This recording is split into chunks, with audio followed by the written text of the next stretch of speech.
Hi everyone, thank you for joining me today. So today I want to dive into the question of what sympathetic magic is. Ready to find out? Let's begin.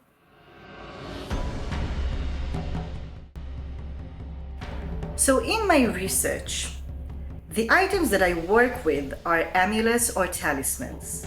They're usually some kind of an object that you can either wear as a necklace, as a ring, you can hang it on the wall of your house.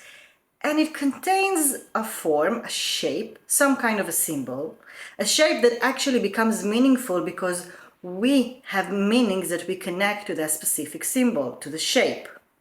We also have words or letters and some kind of a ritual you have to do with the object or the talisman. So why do all of those amulets and talismans fall under the category of sympathetic magic? What does sympathetic magic mean? A sympathetic magic means that we believe that a certain object that we use can alter and change our reality. Maybe we want to increase our income, or we feel that we need a certain protection, or maybe we want to improve our health. Maybe we want to meet the love of our lives and have successful marriage. So through the ages, you can see that a lot of people are using amulets or talismans. There are few rules for sympathetic magic. I will tell you the one that I find most relevant, and I will give you examples. For example, the first rule, as we said, is that I believe that a certain object can change my reality. I believe that the object has powers. For example, I'm looking for the love of my life and I want to wear a necklace with a red heart. I'm going to wear it every day until it happens. So I believe that when I wear this necklace, something changes in reality constantly.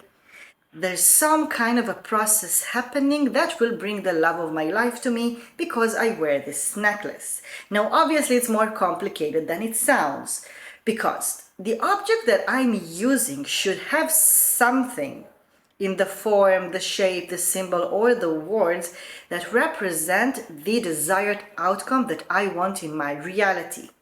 So, for example, if I believe that a heart is connected to love, I will wear a heart.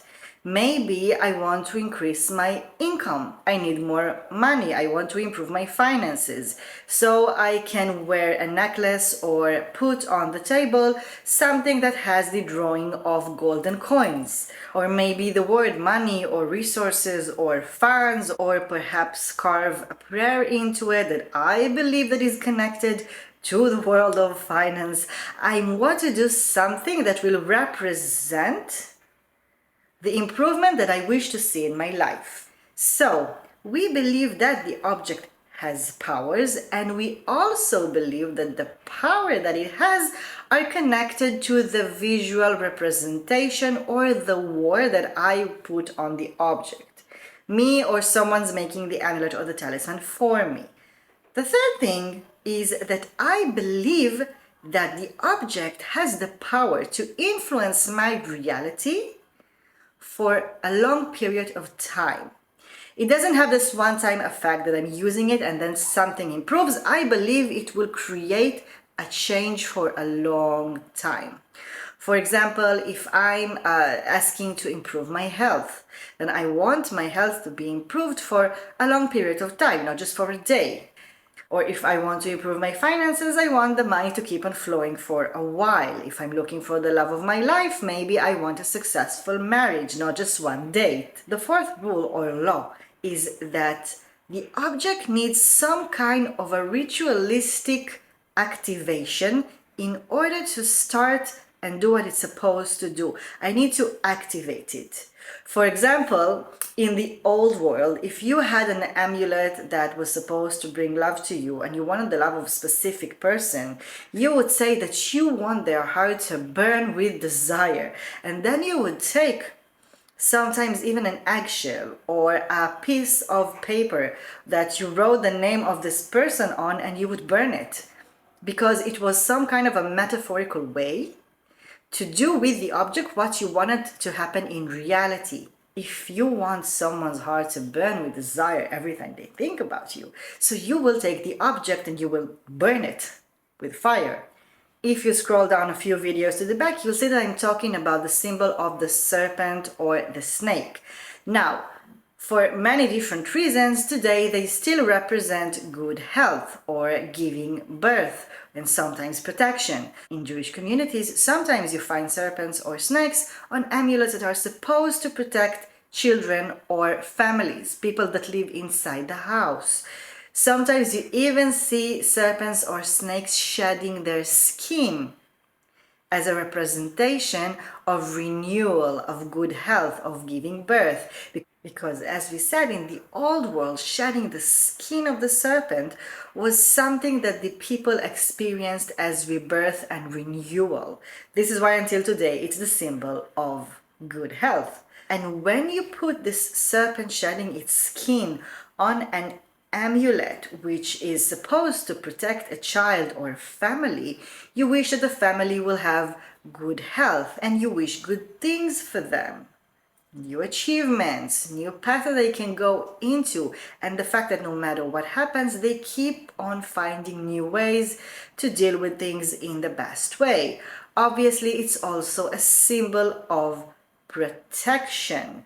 In the old world, it was a symbol of goddesses and sometimes of creatures that were menacing. And so you would take the symbol and you would use it as protection that is meant to scare off those who wish to harm you. So until today, you see amulets with serpents or snakes that's supposed to protect other people. Now, I need to do something with them. Place them on my body, wear them as a necklace on my neck, hang them on the wall of the house so I can actually look at them. And every time that I have eye contact, I'm creating some kind of an activation of the object. And I believe that every time this activation happens, the object will influence my reality for a long period of time. When we talked about chuppah stones in Jewish community, that they used to break glasses on them and had a star, the star would represent luck. And the fact that I'm creating a ritual in which I'm breaking the glass on a stone with a magical symbol will activate the power of the stone and will create protection and will bring good fortune to the couple who just got married for the rest of their lives. If you go into Google Scholar and look for articles about sympathetic magic, you will see that researchers say that even the paintings on walls of caves from prehistorical times were some kind of very early form of sympathetic magic.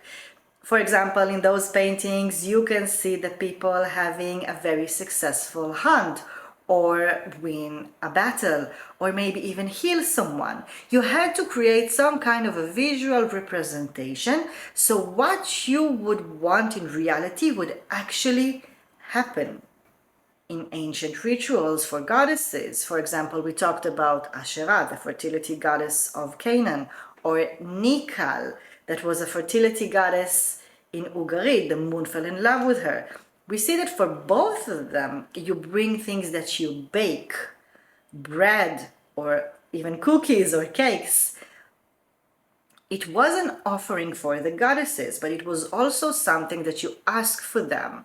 Look, I'm showing you the bread that I made with the wheat growing in my field, and I need this fertility to keep on going, so I will have something to eat and I will bring you offerings. In the hymns for Nikal, we actually see people saying that if you want a woman to get pregnant, then you ask for her belly to grow like the bread is growing in the stove, and I'm bringing it to you. I'm showing it to you. I'm showing you what I'm asking for you to happen. Literally. This is a form of sympathetic magic, even if it's offering for a goddess. Asherah, for example, they also used to create clothes for her. I'm giving you clothes, and I'm also asking you to protect my family and make sure that we have clothes as we go throughout this year. Even if I go and worship trees or perform rituals for fertility goddesses under trees, it means that those trees represent the tree of life. And I'm asking the goddess to keep on being present in our reality, to protect our lives, to be present in our lives. And for me, the tree is a visual representation of the goddess of the earth. She is present, and I'm asking her to keep on being present through this tree of life. It's a relationship between a power that I believe that can help me and what I wish for in real life. Many statues of goddess are not the goddess of war, battle, and hunting. We see her raising her hand. When she raises her hand, she is ready to strike my enemies. I have a representation of what I'm asking the goddess to do. Please be on my side. Fight with me. Raise your hand against my enemies and strike them from the heavens. Help me win. There are other things that may be not exactly sympathetic magic, but we can still see them being visualized as objects in our reality. For example, Astaroth, the goddess of love and sexuality and beauty. They used to create thrones for her so she could come and have a place to sit in the temple. When we experience the world, we experience it with our senses. And when we want to create a magical act that will change something in our reality, we do things that we know how to process. We create visual forms, shapes, we use letters, we use words, we create some kind of a metaphorical activation that we want to place upon the object so it can change our reality. If you have amulets or talismans or other things that you use and believe that could bring you good luck or change something, do share them with me. I am very interested of seeing them and how you believe they can change your reality. Thank you, and I will see you next time.